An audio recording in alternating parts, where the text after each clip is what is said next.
Nothing Personal starts in 30 seconds.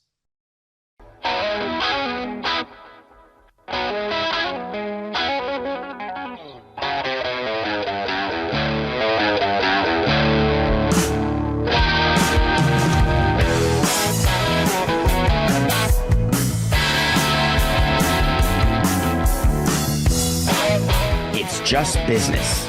This is Nothing Personal.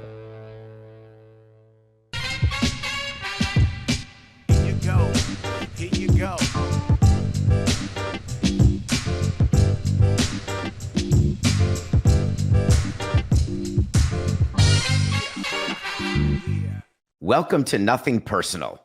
I'm David Samson. As you know, I'm not here right now. Side note, I really don't like phone messages. Hi, you've reached David. Leave a message. No, you haven't. I'm not actually here.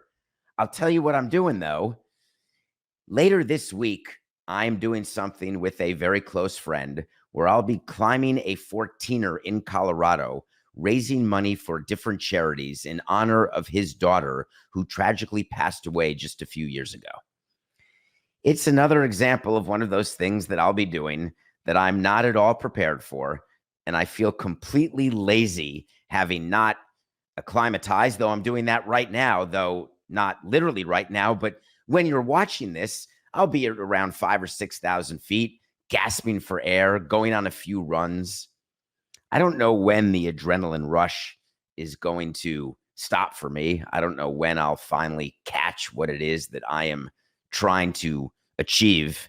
I just know that when people ask me to do things or I find out that there's something going on, I think it goes back to childhood when I had FOMO. I was the guy sitting at the top of the stairs or around the corner, eavesdropping on my parents when they had people over, when they were fighting, whatever it is they were doing, thinking that I understood what was going on, never wanting to go to bed. Maybe that's why I don't sleep, Coca, because I'm the one in college, last one to bed, first one awake. Hey, is something going on?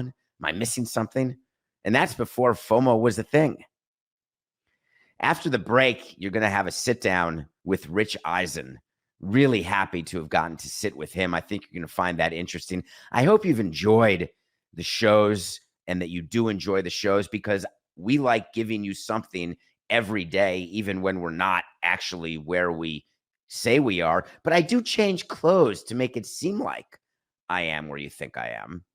I wonder if that works. So I want to get back to this issue that I'm having later this week. How do you know when to stop doing something, when to turn around? Because I haven't earned the base of this mountain by any stretch. It's not like Kilimanjaro, which I did a few years ago. I trained like crazy, knowing that I had to climb Kilimanjaro and then run a marathon from the top. So I knew that that required quite a bit of training. And it's not like I don't think a 14er in Denver, outside Denver, actually doesn't require training. I just didn't know where to find altitude in New York. I guess I could have climbed the Empire State Building steps, Coca. That's a race that I haven't done. I have a friend who's done that race. You can race anything. You can do anything. But I do want to prove that it doesn't matter if you set your mind to it. There's an opportunity to achieve it. Which gets me thinking about something else that I wanted to quickly mention to you. I say this several times per year, maybe per month, but August is a difficult month. I reflect on the losses that I've had and the losses that you tell me about in your lives, in your family, the issues you have at work. I love hearing from you at davidsamsonpodcast.com or on Twitter in my DMs. I leave open for a reason. Even if I don't respond, I'm reading because I've got bandwidth and time to do it. And we're all going through the same thing. We're all trying to slog through. And as we enter these next few months, as a matter of fact, just in general, when things seem crazy, just remember, be consistent in your beliefs that you can actually get through anything. And it sounds so trite, I know, but I think about what I'm doing, these crazy marathons or climbing mountains, whatever I'm doing. I always think to myself, wait a minute, there is no reason that I can't do this. And it may not have the result exactly that I want, and it may not be the process that I exactly want, but I will tell you something. It is meaningful to look back on something that you've been able to achieve, even if that finish line is slightly different than what you pictured. Because be flexible and be kind to yourself. Dan Lebitard said that to me recently. He told me, David, just be more kind to yourself. And I never really thought about that because I'm not. I don't think, can you be an overachiever? Can you achieve everything you want and be kind to yourself? Can you be driven and be kind to yourself? I don't know, but these are the things I think about. And while you're thinking about it, you have an opportunity to listen to Rich Eisen, which is going to be absolutely amazing. And that is going to come right after the break. Rich Eisen. That's the Nothing Personal Word of the Day. It is a Samson Sit-Down with Rich Eisen. I couldn't be happier to welcome someone who I have known for decades, whose chair I got to keep warm for a couple of days, and who has become the leading voice in a space that so many people try hard to get into but cannot. Rich Eisen, welcome. How are you, Rich? I am well, David Samson. Nothing personal. I could not introduce you as a Wolverine. Why? I won't do it. I'm a Badger. Oh, come on. No, I have a thing. I have a thing. I mean, what have we done? You know, what have we done to you? You know, other than every Wolverine thinking they're better than a Badger and having this complex that Michigan's a better school than Wisconsin. Well, okay. I'm glad to be on your program anyway. How does that sound?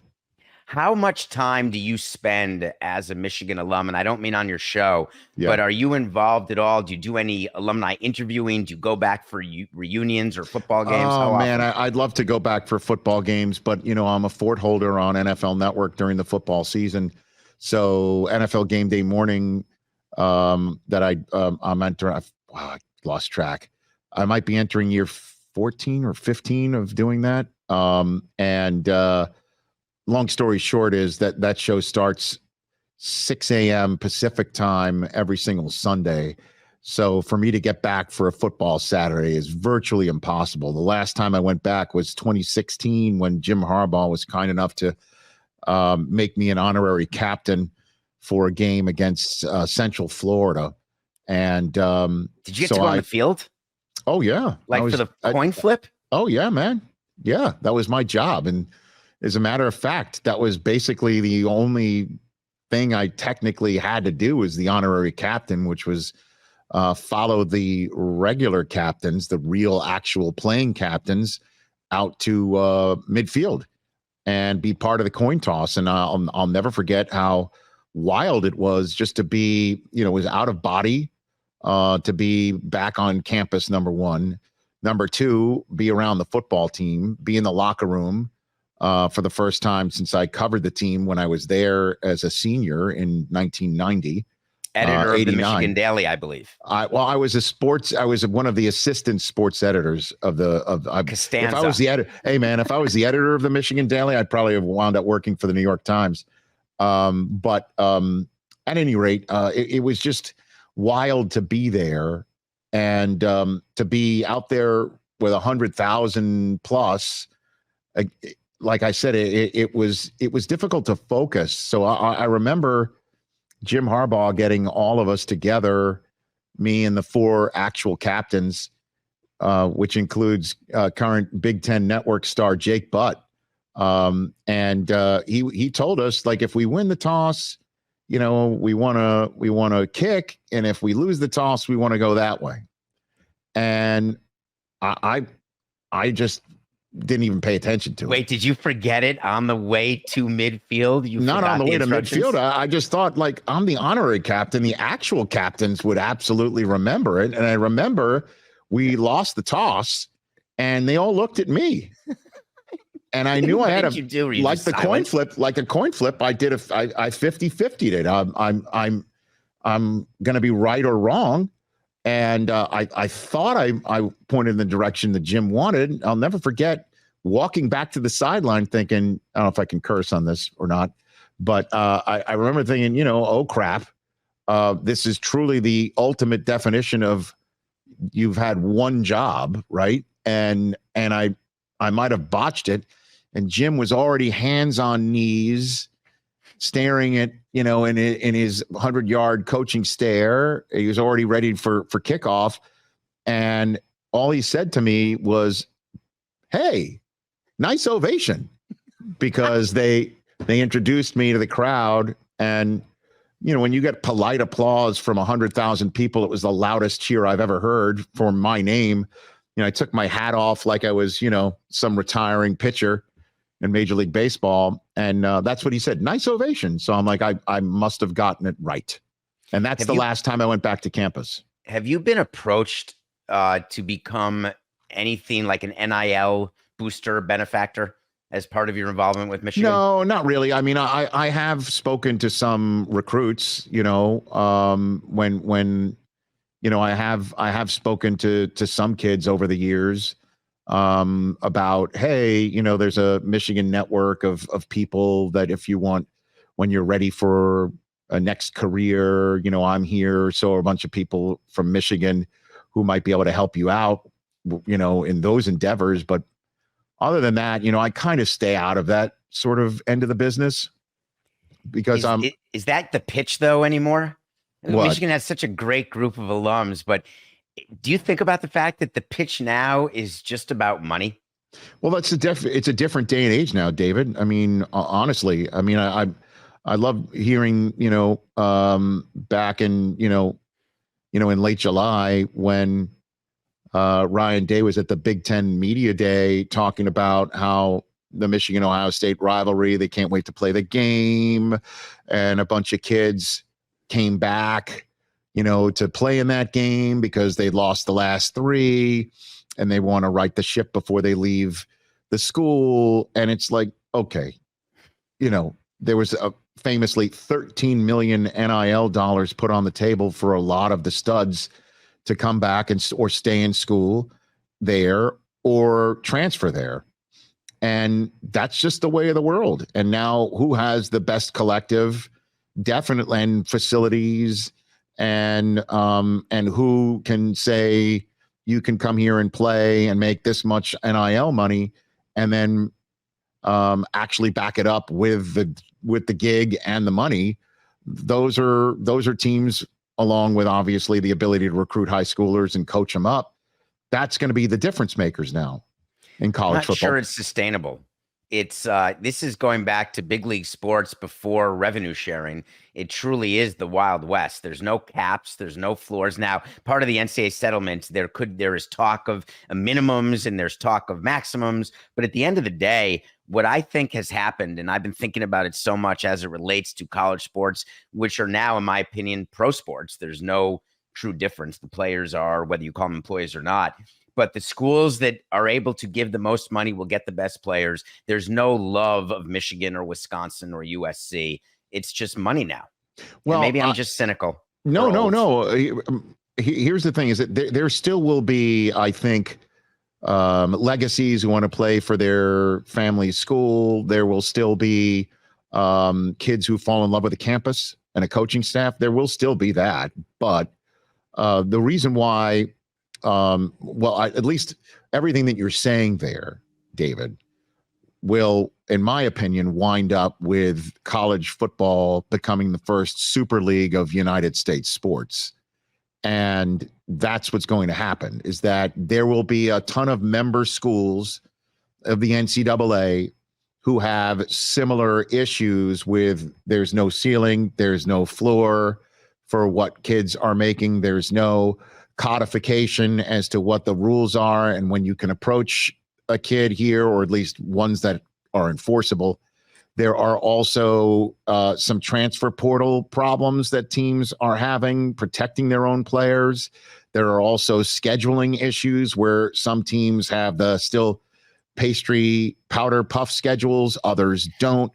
And strength of schedule, Rich. That's right. The thing. There's a whole host of issues that the haves of college football may have that the so-called have-nots aren't as concerned about, or have bigger fish to fry in their estimation. And so the haves are going to take their own footballs and create their own league, and they're going to create their own situation and come up with their own rules. And to me, that's just inevitable. And that's why you're seeing a lot of these conferences amass more programs as much as possible. And you see a lot of teams jump ship from their conferences to get in the bigger boats now, as opposed to too late. And I don't know who the body is going to be. The governing body will be. I don't know who the governing body will decide is in the Super League, or who is going to be in a lesser league that could be elevated, and those can be, or be those above them relegated down to, like we do see overseas. But that's the way I think this goes, David. Well, it's interesting. I'm going to move on because I want to talk about something business related with you and yourself. But time's yours, as Andy Reid says. I will just add that there's already been talk that they want to govern themselves. That's what the commissioners of the Big Ten, that's what Tony Petitti got together and said, all right, this Super League concept that you're talking about, it's going to be great. And forget the NCAA, we'll do it. We'll take care of it.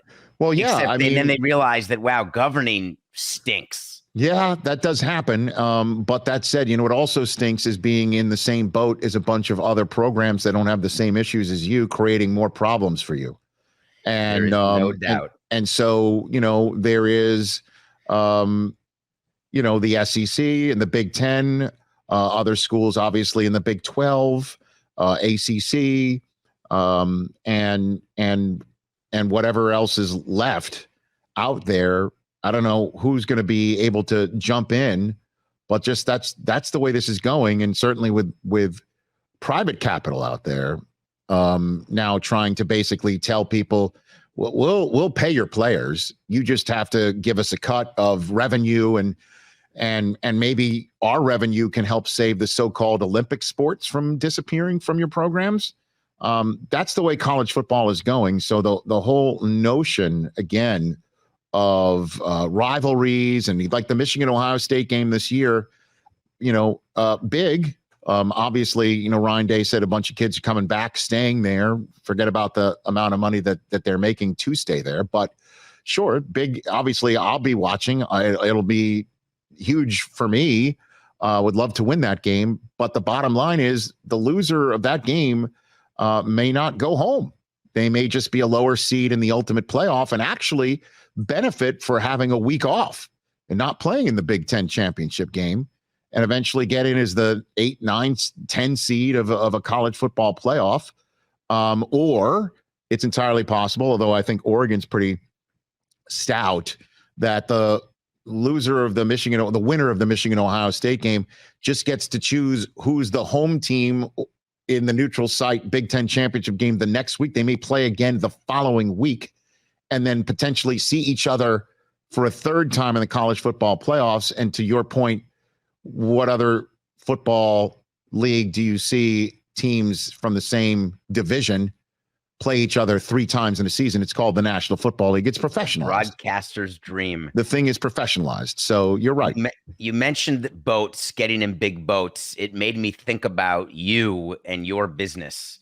Okay. And I don't think enough people understand, and I try to talk about nothing personal, but the business of Rich Eisen fascinates me. Thank you, David Samson. And what you have built, and the ability, and I'm not saying this because you're here, I would say this behind your back as well as in front of your back, that you had this vision, and it wasn't about being an anchor on SportsCenter. You had this vision of building this business, understanding the changing media landscape. And it can't have been the degree from Michigan because it's such a bad school. What exactly, how did you know to do what you're doing now? And can you help our audience understand the business that you've put together? Well, first of all, Stephen Ross runs the business school, David Samson. His name's all over it. I think he's pretty damn successful at the University of Michigan. I couldn't let that broadside pass. Damn it. Without being commenting on. So that's number one. But I think you give me a little bit too much credit in terms of having a vision and a plan. Me owning my show and creating my own production company based around it was something that came about as a shock, just 5 years ago. And the first 5 years of my show from which I'm calling in was a show owned by DirecTV and then owned by AT&T after AT&T bought DirecTV. And I was just a straight up contracted employee doing this show with an out in my NFL Network contract. that I'm pleased to have gotten in a negotiation now 10 years ago. And I was just a straight up contracted employee, and a contractor, if you will. And I got a call one day, 2 days before Christmas in 2019, saying the audience network that birthed this show on DirecTV was being shuttered, and everything, all the scripted programming on it was being moved to HBO Max, a new app that was being created by Time Warner.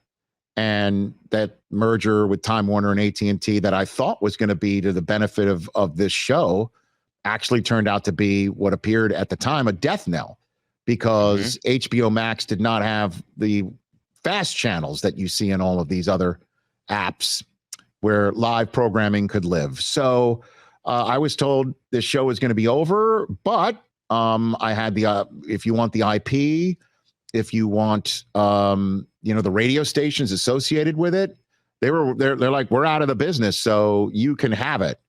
And I took it. And in terms of figuring out what to do with it, our mutual representative, I'll call him out, Jerry Silbowitz of UTA, and the rest of my UTA agents, and Ryan Hayden and everyone else there, just got to work. And I just had that help. But ultimately, the blessing was the group that I had been working with for the previous 5 years, and a bunch of people who were like me, just not willing to let this show go and get canceled. But Rich, it's totally different when you become the boss. You can own your IP, and I will call out Jerry too. Of course, I love him. Right. But you are the one. You have to post every day. And do not just doing your show, but now you're the boss of people, and you're the boss of hours. And so you're saying that it happened just out of circumstance. It did. And that it was a shock to you, but you had to open the door. You had to take the call, didn't you? Well, I just didn't want to let it die. I just love doing the show. I love everything about it. And not just because my name's on it. I just love mixing pop culture and sports. I love having a platform on things that my other job with NFL Network, where I'm suited and booted and doing highly scripted television shows where there's 3 or 4 analysts, and my job is to set them up, not really opinionate. There's no ability through those shows to connect directly with fans like a radio show does. So I just really wasn't ready to give it up. And like I said, thankfully, there was a group of folks who I was working with who felt the same way. And they were being packaged out by AT&T. So they were willing to just work for this venture for nothing. And wait, who was willing to work for nothing? My producers and my guys who would do the show with me here. They were getting paid, packaged out by AT&T for a while, and they were willing to just take that salary and come to work here to keep the show alive during COVID, I might add. And then after a while, when the packages ran out, I self-funded for a while just to keep it alive and figure out how to keep things going. Got the show connected with NBC Sportsnet in its waning moments to just be on the air and distributed, because we were one of the few shows just on the air during COVID. They were looking for content. We were looking for distribution. We made that deal, and that led us to a deal with Peacock, which extended our runway for a year and then another. And then Roku came along, and we're now entering year 3 this fall with them. And Westwood One came on board. Our affiliate list is now nearing 80. It's going to go up.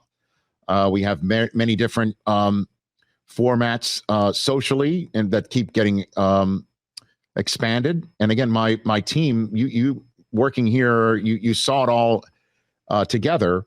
In terms of being the boss, obviously that is a different role, and it's not one I went to school for, but it is one that I just bring my sensibilities of being an on-air person. How would everyone else want to be treated? And I do my best to treat everyone the way that I've always wanted to be treated. And again, we just got a great group here. It's an free environment, happy to say. and we genuinely like each other, and it's a fun place to come to work. Keep doing that and keep building ways to distribute the show. And just to finish up, the show is live on the Roku channel, and then every day, 5 days a week, 12 to 3 Eastern. And so once it's over, it re-airs on its FAST channel, but it also has an on-demand service. If you want to watch it on demand, you can find it. It's also live on the radio on Westwood One terrestrial radio and Sirius XM and Audacy, but then there's a podcast version of it. And then there's YouTube and Facebook and Instagram and all of that stuff that once we're done with the show, we figure out how to slice up all 3 hours and send it out into various different universes, digital and social, and do it again and put a fresh coat of paint on every day. So what we're a spot that if you want to watch us live, great. You want to listen to us live, great. You want to watch us on demand, we got that. You want to listen to us on demand, we got that. You want to see the show in clip form, we got that. You want to see the show in 90-second reels, we got that on TikTok, Instagram, YouTube, and Facebook, and Snapchat. So we're everywhere, and some of them aren't monetizable. They're just for distribution purposes. That's the way we want it to be. How much do you worry about NFL Network? Because obviously there's so many stories out there, and I'm not just talking about Trotter. I'm talking about the behemoth that is the NFL, and the chair that you sit in is a chair of freedom on the Rich Eisen show. Right. And I'm not sure the chair you sit in at NFL Network is a chair of freedom. And I don't mean that negatively, because you said yourself you don't opinionate.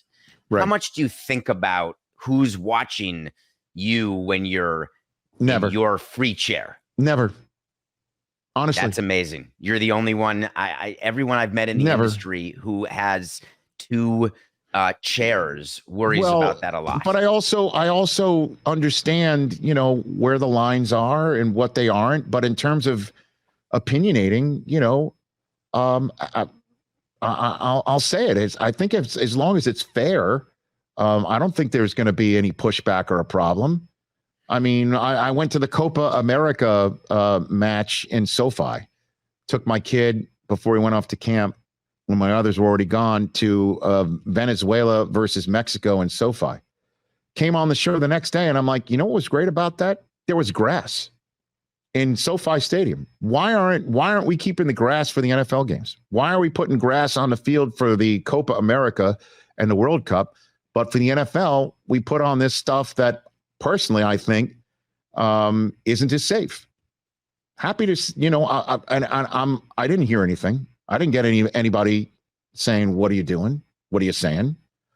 But do you think about it? No, I don't. I'll tell the story. I'm trying to learn and understand how you say that. Again, but I'm also fortunate, man. I mean, I've been there since day one, so I think I've built up, thankfully, enough capital where I'm trusted to speak into a microphone by, an employer of 21 years now. Actually, I'm undercutting. It's 2003. Yeah, 21 years. Season 22.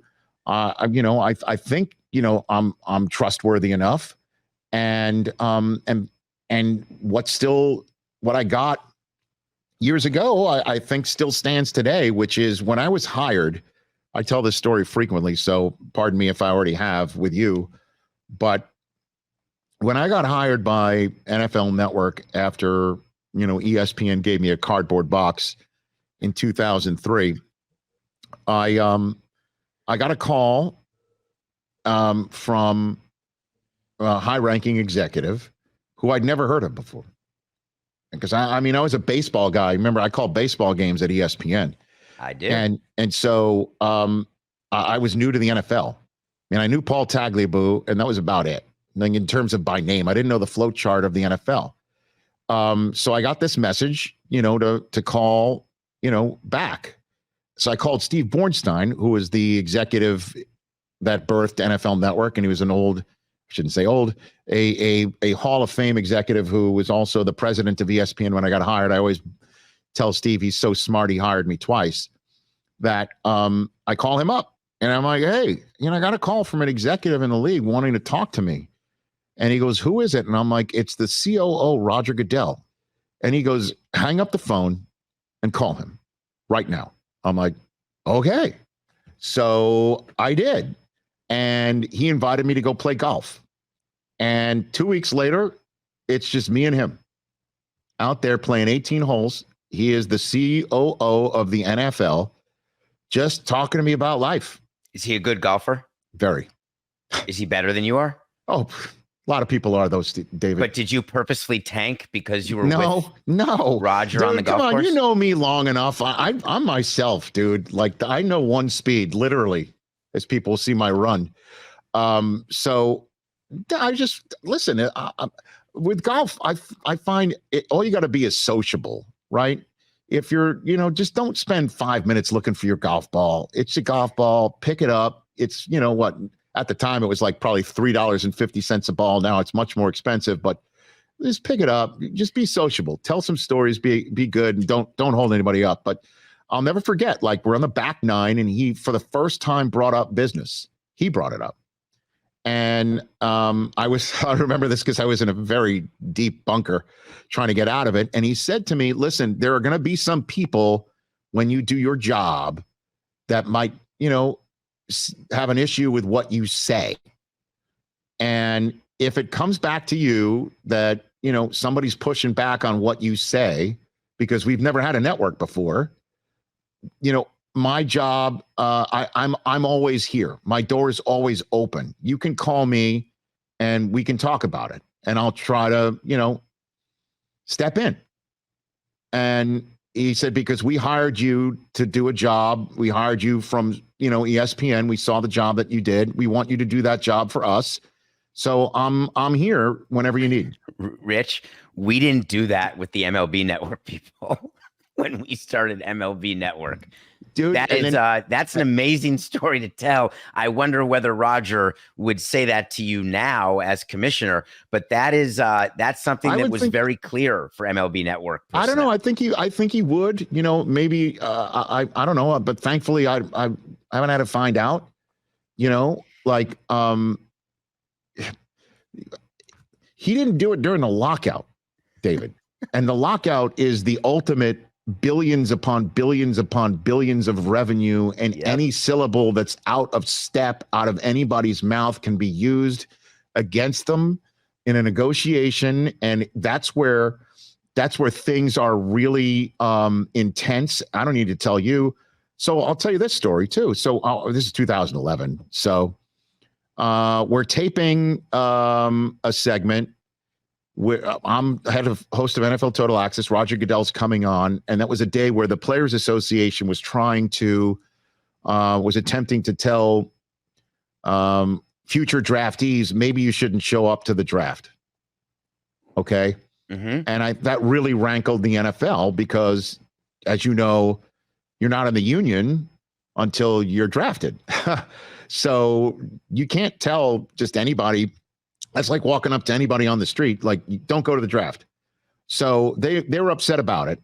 And I think that's why the commissioner wanted to come on and have his say. So my first question with him was not about that. It was about, listen, if you say that the books show that you're losing money, the union says, why not open the books? So why not open the books? Was my first question to Roger Goodell. And we were recording it. And sure enough, we had to stop down due to a moment in the control room. Third rail stuff, Rich. Well, because he said, once I asked that question to him, he goes, wow, that's quite an opening question. Then he answered it. And the interview had to be stopped for something was going on in the control room. So we started again. And because, I didn't want to start with the same question again, because I wanted to, I wanted to mix it up. So I started with another question. It might've been about the draft. And then I later on returned to the question at hand about the books. So I did ask it again, and he did answer it. And I got an email later in the day from him saying, I noticed when we started again, you started with a different question. And I'm wondering if it's because I said, boy, that was quite an interesting opening question. I want to just reiterate for you, you can ask me anything, anytime. That's what he said. That is in an email. Again, remarkable. So I will say those two stories to you about, do I think about when I go on NFL Network? I do not. Do I think about it when I sit here in this chair? You know, I just understand that, listen, the NFL Network will never have, just like MLB Network, just like NHL Network, just like NBA TV, they will never have any expose sort of deep dive look into something that is controversial. That'll never happen. But can we talk about, you know, that coach made a terrible decision?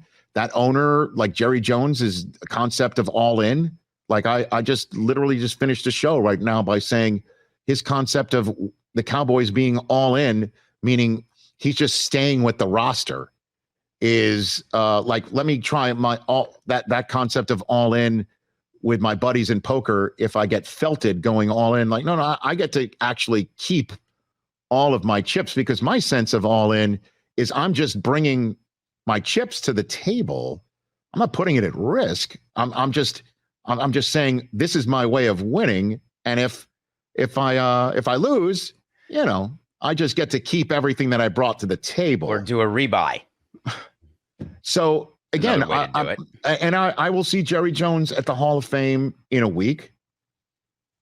He, you know, honestly, as long as you're being straight up and fair, and you're not making fun of, you're not laughing at, and you're being critical of decisions that deserve or merit conversation that can wind up being critical, I think I've put enough skin in the game where I'm thankful to say to you, these are my answers. You blew past something that interests me, and that is your run for charity. All right. And I had not until this year donated to it, because I had not known you had not. I guess that was a sure sign that we're now in the same circle. Mishbuka. Exactly. Could you tell people about that? Tell them about why you do it, because we're close to the same age, and I worry about my hamstrings just a little bit these days. So, it was born out of everything else that's born out in television, complete boredom. It was at the Combine in 2005, the first Combine we were covering. We were 2 hours ahead of our live NFL Total Access program from there, and we'd already had dinner, and we're just waiting around, sitting next to Terrell Davis, who was at the time thinking about retiring from the NFL. He was part of our broadcast crew there. I don't know why, as we're sitting in the stands, I looked down at the field, and I don't know why, like I said, but it popped in my head running the 40-yard dash. And I said to TD, I'm like, how fast do you think I can run the 40-yard dash? He laughed at me. I'm like, no, really? And he says, you mean right now? And he goes, you can't do that. I literally cursed at him, got up and went down to the field. And in my suit and tie and lace-up dress shoes, unbeknownst to me, while I ran the 40-yard dash, and unbeknownst to me, the crew that I thought was on a break, there was somebody in the truck and somebody with a camera on the field recording it and shooting it. And they surprised me with it on that subsequent show that night. And I ran it in 6.77 seconds. I looked terrible. That's Hall of Fame numbers right there, dude, for broadcasters, I would assume. Well, and lace up shoes and your suit and tie. Thought nothing of it. Next day, Mike Holmgren showed up on the show, and he's like, "Did I see you run a 40-yard dash last night?" I'm like, "Yep." So of course the crew popped it up on the screen again, and one by one, and everyone kept asking about it. Thought nothing of it. Showed up the next year, saw Mike Holmgren, and he's like, "Are you going to run again?" And I'm like, "I don't think so." And he goes, well, "You got to beat your time." And here's a guy coming off of the NFC Championship Super Bowl for the Seahawks, questioning my sense of competition. And I'm like, all right. So I ran it again, and then I started running it again and again and again. And just when it started petering out in terms of, sameness, the NFL Network had this advent of being able to overlay an actual 40-yard dash run from the combine over mine and over other 40-yard dashes. It's called a simulcam. And it just created a whole new life for it, because I was getting, like, if, like, say you put me over RG3's 40-yard dash, I'm barely at the 1 yard line and he's off the screen. It's slapstick funny. Or you'd give me a 5-yard head start and a 350-pound lineman would be able to catch up to me and run through me. It was laugh out loud hilarious, and it became viral out of that. And you were in your 30s when you started. Right. So this was now in my 40s when I got reached out to by NFL Network to say, what about making a charitable component out of it? Of course, I was into that. And just because, again, you want everyone rowing in the same direction, there was a list of NFL-related charities. And where I had a 5, 3, and 1 year old at the time, they're now 15, 13, and soon to be 11. I saw St. Jude Children's Research Hospital on that list. And of course, there, but for the grace of God, go anybody. And so I'm like, that's the one. We'll do that. And I had no idea that it would start something and that it would be something I'd still be doing. Or, as you could see, is the actual logo of my show. You could see the running man in a suit is the logo of my program. It kind of looks very Mad Men-ish. You could see right here on my laptop.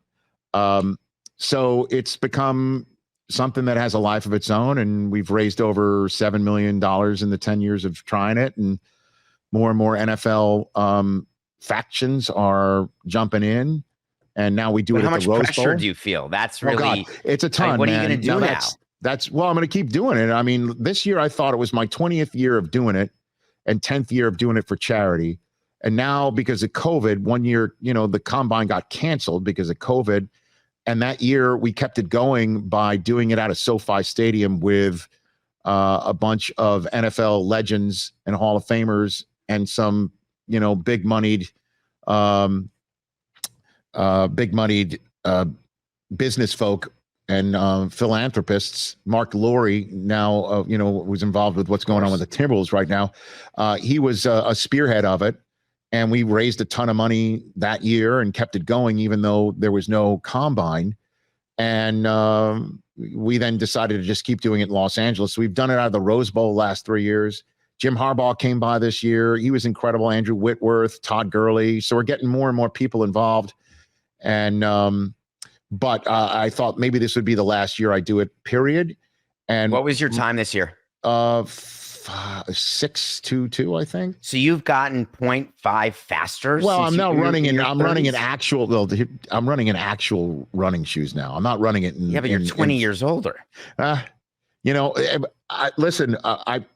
My two oldest kids, my two oldest boys, when they heard that I was thinking of stopping, they looked at me saying, "But you've got to keep going." So, as you know, that's the end of that. And the St. Jude people are just awesome. So I'll keep doing it. Have you met Marlo Thomas? I have not. Is that someone? I mean, for people who don't know, old school, I associate Marlo Thomas. I'm blanking right now. Yeah, her dad, Danny Thomas, helped create St. Jude and their charitable arm, ALSAC. She does the commercials for it now. Yes, and I've always paid attention to St. Jude there, but for the grace of God, I have 3 children as well. That girl. I associate her with Free to Be You and Me. We are old, sir. I remember that album. I had that in 78 back in the day. Going to know what that is? Nope. That's disappointing. I have another one for you. There's a lot going on in the world of sports media. It's ever changing. There is fighting between the NBA and partners and all sorts of interesting things. And when you look at ESPN today, do you recognize it? What do you mean? Well, I mean, you are a it's different, old man. School ESPN guy. No, I mean, but do you mean when by saying that I find it unrecognizable might sound like it's I'm denigrating it. So I don't want to come across as that. No. It's a different world though, sir. I mean, honestly, like when the biggest exposure I've had in my career were those overnight sports centers. Stuart Scott and I mostly would do the 2 a.m. Sports Center. We'd be done at 3 a.m. We would stay up it and fix the show if it needed fixing, if we made a mistake, or if somehow, some way, a West Coast baseball game was still going on and extras, we would have to stay to close it. We once upon a time drew the short straw of who had to close the Sports Center when there was a World Cup in Asia, and the USA advanced to like the quarterfinals or something, I think, and we knew somebody had to stay there to do the highlight at 4:30 in the morning, and I drew the short straw. Stewart's like, "See ya." But the reason why I bring this up, David, is that show would re-air starting at 5 in the morning, hour by hour, all the way to 1 in the afternoon. And I would sleep through most of that. And I'd get the biggest exposure of my career. That was when ESPN was on in over 100 million homes. Now, I mean, there would never be in anywhere a show that's 8 hours old in a news and information that's re-aired. I mean, that's just unheard of now. And part of the reason why I started to speak up at ESPN about not wanting to do SportsCenter anymore is SportsCenter went, when I started in 96, from a show that assumed when you were watching it that you had not yet seen a game and wanted to see it in highlight form, or you had didn't seen know it, the result.